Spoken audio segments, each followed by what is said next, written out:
معزز خواتین و حضرات، اب تشریف لاتے ہیں وزیر اعظم اسلامی جمہوریہ پاکستان عزت مآب جناب محمد شہباز شریف۔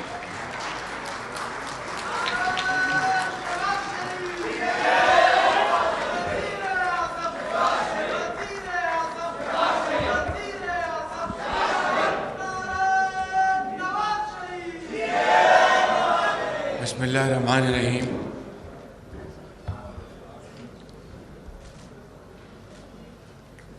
محترم گورنر سندھ کامران خان ٹسوری صاحب، محترم بلاول بھٹو زرداری صاحب وزیر خارجہ، چیئرمین پاکستان پیپلز پارٹی، محترم جناب سید مراد علی شاہ صاحب وزیر اعلیٰ سندھ،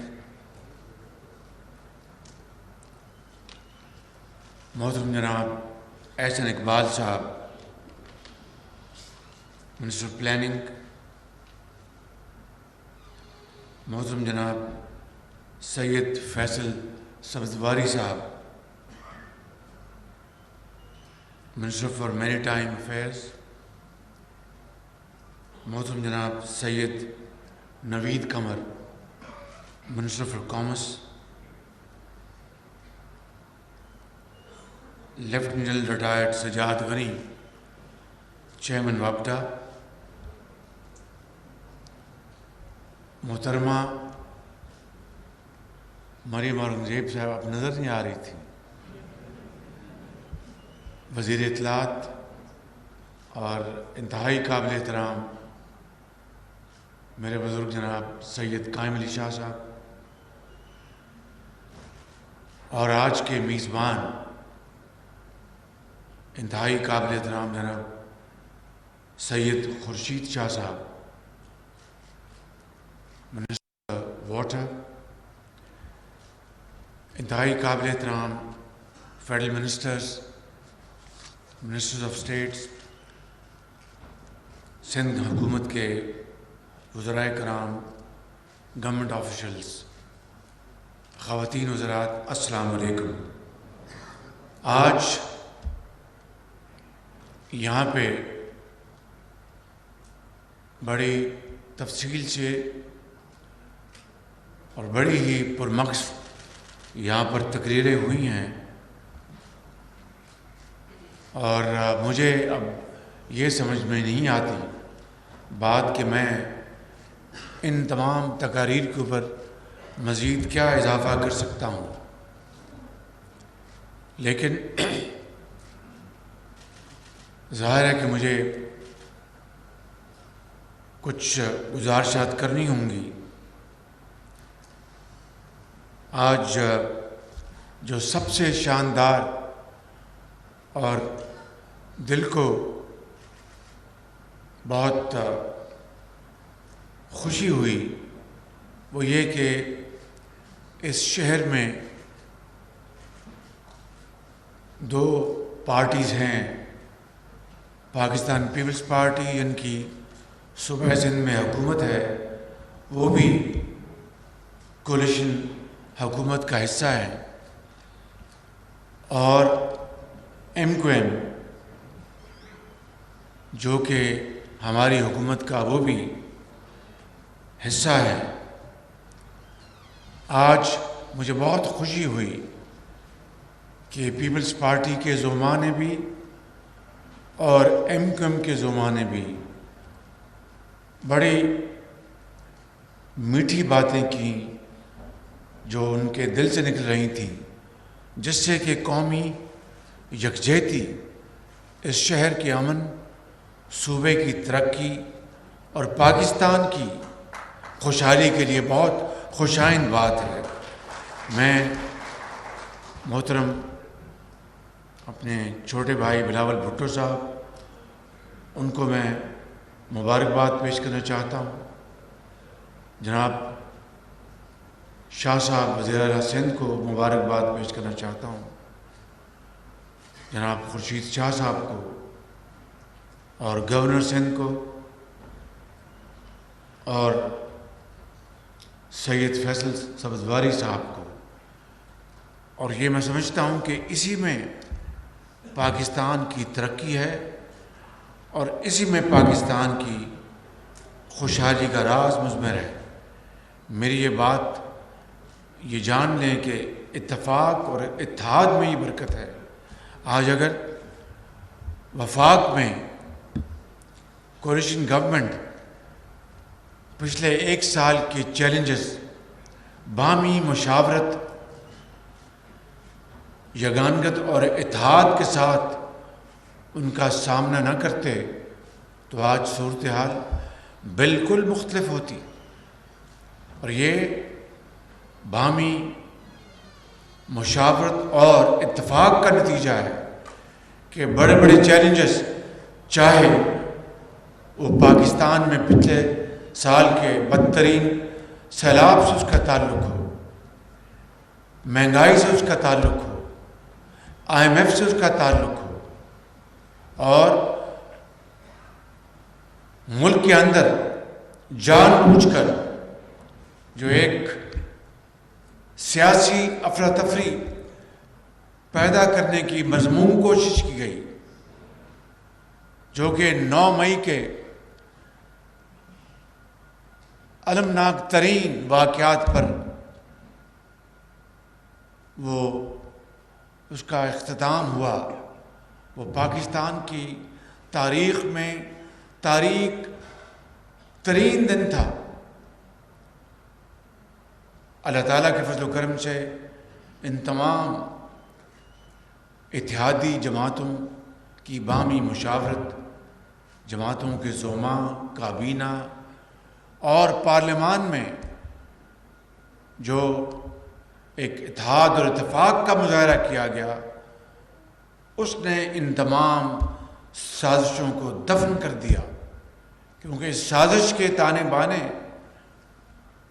سمندر پار تک تھے اور ہیں، اور جس طریقے سے 9 تاریخ کو ہمارے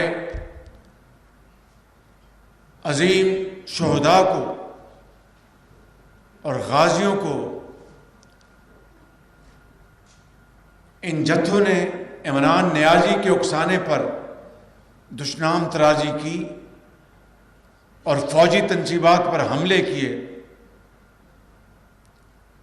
وہ تاریخ کا ایک سیاہ باب تھا۔ پرسوں جب میں اپنے ساتھیوں کے ساتھ شہداء کے ورثاء کو ملا، افواج پاکستان کے شہداء کے ورثاء اور پولیس کے شہداء کے ورثاء کو ملا، تو تمام وہاں پر آنکھیں نم تھیں، ان کے دل بڑے غمگین تھے، اور جس طرح پھر وہاں پر دستاویزی وہاں پر ڈاکومنٹریز دکھائی گئی، اس سے ہر آنکھ اشک بار تھی کہ یہ وہ ماؤں کے عظیم سپوت ہیں۔ میمن صاحب، آپ اور میں اور پوری قوم اس پہ اتفاق کرتی ہے کہ یہ وہ قوم کے عظیم سپوت ہیں، شہید، جنہوں نے پہاڑوں پر، برف پوش پہاڑوں پر اور میدانوں میں، انہوں نے ریگستانوں میں اپنی جانیں دے کر، ان کے بچے تو یتیم ہو گئے مگر لاکھوں قوم کے بچوں کو یتیم ہونے سے بچا لیا۔ ان کو اس سنگ دلی اور بے دردی سے، ان کے جس طرح مجسمے ان کو پھینکا گیا، چاہے کوئی اسکواڈرن لیڈر تھا یا کیپٹن کرنل شیر تھے اور بے شمار ان گنت پولیس کے، یہ وہ بنیادی وجہ ہے جس کی وجہ سے پچھلے 1 سال میں سیاسی افراتفری کی بنیاد پر کی وجہ سے پاکستان معاشی طور پر دوسری وجوہات کے ساتھ ترقی نہ کر سکا۔ میں بہت شکر گزار ہوں چیئرمین بلاول بھٹو صاحب کا کہ انہوں نے مجھ ناچیز کے بارے میں محبت کے الفاظ استعمال کیے. میں اس کا اہل تو نہیں ہوں، لیکن یقیناً میں اس بات کا یقین دلاتا ہوں کہ ہم مل کر ان مسائل کو حل کریں گے اور مل کر انشاءاللہ پاکستان کی اس کشتی کو، ناؤ کو کنارے لگائیں گے. چیلنجز ہیں، مشکلات ہیں، لیکن ہارنے والی کوئی سوال پیدا نہیں ہوتا. انشاءاللہ ہم ان تمام مسائل کو شکست فاش دیں گے، چاہے مہنگائی ہے، چاہے دوسرے مسائل ہیں، اور پاکستان کو انشاءاللہ اس کا کھویا ہوا مقام دلائیں گے. آج K4 کے حوالے سے بڑی تفصیل سے گفتگو ہوئی. میں صرف یہ کہنا چاہوں گا کہ جو مراد علی شاہ صاحب نے جو باتیں بتائیں کہ کس طرح K4 کو سرد خانے کی نظر کیا گیا اور اس کے اوپر سیاست کی گئی، وہ انتہائی افسوسناک بات ہے. انتہائی افسوسناک بات ہے. آج یقین مانیے کہ ٹٹ فار ٹیٹ کی بنیاد پر میں یہ بات نہیں کر رہا. جس کے بارے میں مراد علی شاہ کہہ رہے تھے کہ وہ 18 ستمبر 2018 کو پہنچے اور کس طرح پھر اس کے بعد یعنی چور اور ڈاکو کا ایک گردان شروع ہوئی اور یہ کہا گیا کہ جناب یہ منصوبہ K4 جس نے کراچی کے عوام کو، کراچی کے کروڑوں عوام کو پینے کا پانی مہیا کرنا ہے، بجائے اس وقت کے وزیر اعظم آگے بڑھ کر مراد علی شاہ صاحب کا ہاتھ پکڑ کے اور سندھ حکومت کو کہتے کہ آئیں میرے ساتھ، ان کو MCOM کو کہتے کہ آئیں میرے ساتھ، آئیں ہم گھر گھر جاتے ہیں اور یہ پانی پہنچاتے ہیں. اس کی کوئی فکر نہیں تھی. اور یہی صورتحال تھی اس سابق وزیر اعظم کی. پاکستان کے ہر شعبے میں، پاکستان کے ہر منصوبے میں ان کی یہی ایک فتنے پر مبنی سوچ تھی، انتہائی سیلف سینٹرڈ اور انا پرست کہ اگر میں ہوں تو سب کچھ ہے، میں نہیں تو کچھ نہیں. اور یعنی روایات، ایک اچھے انداز میں گفتگو کرنا انہوں نے سیکھا نہیں تھا. تو آج جو شخص 4 سال چور ڈاکو کا دن رات وہ نعرہ لگاتا رہا، وہ خود آج کرپشن کے کیس میں اگر آیا ہے تو کہا کہ جلاؤ گھراؤ کرو اور جا کے تنصیبات کو جہاں پر حملہ کر دو، قائد اعظم کے گھر پہ حملہ کر دو. یہ کہاں کی پاکستانیت ہے؟ یہ کہاں کی سیاست ہے؟ میں پچھلے 1.5-2 ہفتوں سے میں نے کئی مثالیں دی ہیں تاریخ کی کہ بڑے بڑے لمحات آئے، بڑے بڑے واقعات ہوئے، بڑے حادثے ہوئے، لیکن کبھی کسی سیاسی جماعت کے لیڈر نے یہ نہیں کہا کہ جا کے فوجی تنصیبات کو جا کے ان کو برباد کر دو، راکھ کر دو، قائد اعظم کا گھر جلا دو. تو اگر مراد علی شاہ صاحب انہوں نے اس منصوبے کو مؤخر کیا تھا بدنیتی کی بنیاد پر تو مجھے تو کوئی تعجب نہیں ہوا. ہاں البتہ آج یہ چیلنج ہے کہ ہمیں اس منصوبے کو فی الفور بلا تاخیر اب مکمل کرانا چاہیے. میرے یہاں پر 2-3 مرتبہ جو میرے وزٹ تھے وہ مؤخر ہوئے ایک ناگزیر وجوہات کی بنا پر. میں اس کی تفصیل میں نہیں جانا چاہتا، لیکن کام جاری و ساری تھا. یہ چیئرمین وابڈا لیفٹیننٹ جنرل سجاد غنی، میں ان کو جانتا ہوں. جب یہ NLC میں تھے آپ؟ جب یہ DG NLC تھے تو ان سے میں نے NLC سے بے شمار منصوبے ان کے حوالے کیے اور انہوں نے یقین مانیے یہ بات میں سنی سنائی نہیں کر رہا. It is my personal experience with ہم. ہی از اے ڈوئر. اور میں سمجھتا ہوں کہ انشاءاللہ یہ اس منصوبے کو مکمل کرانے کے لیے بھرپور یہ کوشش کریں گے. اور میری ان سے گزارش ہے کہ وہ مہربانی کر کے جس طرح ان کی عادت ہے پرسنل وزٹس آپ یہاں پر رکھیں. اور سندھ حکومت کے جو سربراہ ہیں جناب سعید مراد علی شاہ صاحب, چیئرمین بلاول بھٹو صاحب اور MQM, یہ تمام مل کر آپ کو سپورٹ کریں گے انشاءاللہ. اور میں آپ کو یقین دلاتا ہوں, گو کہ یہ پوائنٹ اٹھایا تھا وزیر اعلیٰ نے اپنی تقریر میں کہ یہ مکمل اگلے سال تب ہوگا کہ اگر جو بجٹ میں اس کی پراپر اس کی پروویژننگ ہوگی. تو میں آپ کو یقین دلاتا ہوں کہ میرے لیے یہ منصوبہ, آپ یقین کریں, تمام منصوبوں سے زیادہ اہمیت کا حامل ہے. اس لیے کہ اگر صاف پانی پینے کو نہیں ہے پھر کہاں کی آسودہ اور اچھی زندگی. تو یہ آپ کا حق ہے. جب چیئرمین کہہ رہے تھے کہ میں بھی وہ ٹینکر خریدتا ہوں اپنے گھر کے لیے, تو وہ غلط نہیں کہہ رہے تھے. تقریباً یہی صورتحال آپ سب کی ہے. تو بتائیں, جو شہر گیٹ وے آف پاکستان ہو, جو شہر سب سے بڑا کماؤ شہر ہو, جو شہر ایک ماں کی طرح جس نے پورے پاکستان کے رہنے والوں کو یہاں پر اپنی گود میں لیا ہو, وہ شہر جو کہ سب سے زیادہ ٹیکسز دیتا ہو, اور وہاں پر پینے کے پانی کے ساتھ سیاست کی جائے, یہ ناصر شاہ صاحب کسی صورت بھی جائز نہیں. میں سمجھتا ہوں کہ اگر اس حکومت نے PTI کی حکومت نے یہ ظلم کیا تو یہ ظلم عظیم ہے. یہ ظلم عظیم ہے. میں اس کو ایک کرمنل اس کو ایکٹ کہتا ہوں, لیکن جو ہو گیا وہ ہو گیا.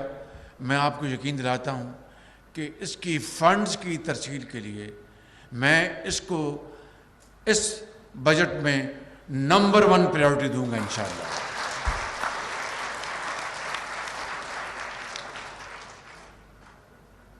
اور جتنے بھی فنڈز میں مہیا کر سکا انشاءاللہ وہ کم ہوں گے تاکہ یہ جلد سے جلد منصوبہ مکمل ہو جائے. مجھے یقین ہے جناب اسحاق ڈار صاحب تشریف نہ لا سکے بیماری کی وجہ سے, لیکن ان کے نمائندہ خاص تشریف فرما ہیں. جناب چودھری جناب طارق باجوہ صاحب موجود ہیں. محترمہ ہماری ڈاکٹر عائشہ پاشا موجود ہیں. ڈاکٹر صاحب آپ نے سنا ہے میری بات, اس کو کرنا ہے, منصوبہ آپ نے کرنا ہے, اس کو کرا ہے نا انشاءاللہ. بڑی مہربانی آپ کی. اور احسن اقبال منسٹر پلاننگ ہے. احسن صاحب آپ کا یہ فرض ہے, لازم ہے آپ کے اوپر بطور ایک پاکستانی کے کہ اس منصوبے کے لیے آپ نے میکسیمم فنڈز آپ نے مہیا کرنے ہیں, اور کوئی بھی جواز یا وجہ میں اس کو ایکسیپٹ نہیں کروں گا تاخیر میں. اگلی بات جو ہے K5 کی, میرا خیال میں اس میں پانی کا ایک ایشو ہے. وہ کنچر جھیل سے کہاں سے پانی آئے گا مجھے اب بتائیں. اپنا مراد علی شاہ صاحب, پانی اویلیبل ہے وہاں پہ تو بتائیے مجھے. پانی نہیں اور ہم یہ منصوبہ لے آئیں تو یہ غیر مناسب بات ہوگی. اور جگہ سے آپ نے وہ 1999 کا جو واٹر ریکارڈ کی بات کی, I'm sorry, thank you very much. جی بالکل ٹھیک کہا, 91. اس واٹر ریکارڈ میں مجھے نہیں علم کہ کراچی کے لیے کوئی علیحدہ سے بات کی گئی. we'll have to look at this. اس کو ہمیں دیکھنا پڑے گا. لیکن میں سمجھتا ہوں کہ ہمیں فل فور جہاں سے بھی پانی ملتا ہے ہم لے کے آئیں, یا پھر ڈیسیلینیشن پلانٹ لے کے آئیں. وہ مہنگے ضرور ہیں لیکن پینے کا پانی نہ ہو تو قوم کیا کہے گی کہ اس شہر قائد جہاں پر بابا قوم یہاں پر دفن ہیں وہاں پر لوگوں کو پینے کا پانی نہ ملے اور ان کی جو کمائی ہے اس سے پورا پاکستان مستفید ہو. یہ ناانصافی ہے, یہ ناجائز بات ہے. اس لیے ہمیں اس کے اوپر ہمیں پوری سنجیدگی سے احسن اقبال صاحب ادھر متوجہ ہوں, مہربانی کر کے اس کے اوپر آپ جو بھی آپشنز ہیں وہ لے کے آئیں. آپ پروفیسر بھی ہیں, چودھری بھی ہیں اور بہت آپ آپ انٹلیکچوئل, تو اس کا کوئی حل نکالیں کہ کس طریقے سے باقی جو گیپ ہے پانی کا وہ لے کے آئیں گے آپ انشاءاللہ. میں آپ سب کا بہت شکر گزار ہوں. آج ہم شہر قائد میں ہیں مگر میں اور آپ سب قائد کے اس مرکز میں ان کے آگے ہم آج شرمندہ ہیں کہ 9 مئی کے واقعات کے حوالے سے جو لاہور میں ہوا. میں سمجھتا ہوں کہ اس کا انصاف کا طریقہ یہی ہے جو ابھی 2021 6 جنوری کو جو واشنگٹن میں کیپٹل ہل میں ہوا اور وہاں پر جو سزائیں دی گئی ہیں اگر وہ جائز ہیں تو یہاں پر بھی ہمارے شہیدوں کے بے حرمتی کے نتیجے میں اگر قانون کے مطابق سزائیں ملتی ہیں تو کسی کو اعتراض نہیں ہونا چاہیے. پاکستان آئندہ باد. گورنر ہاؤس میں واٹر سپلائی اسکیم کے 4 کا سنگ بنیاد. وزیر اعظم محمد شہباز شریف تقریب سے خطاب کر رہے تھے. انہوں نے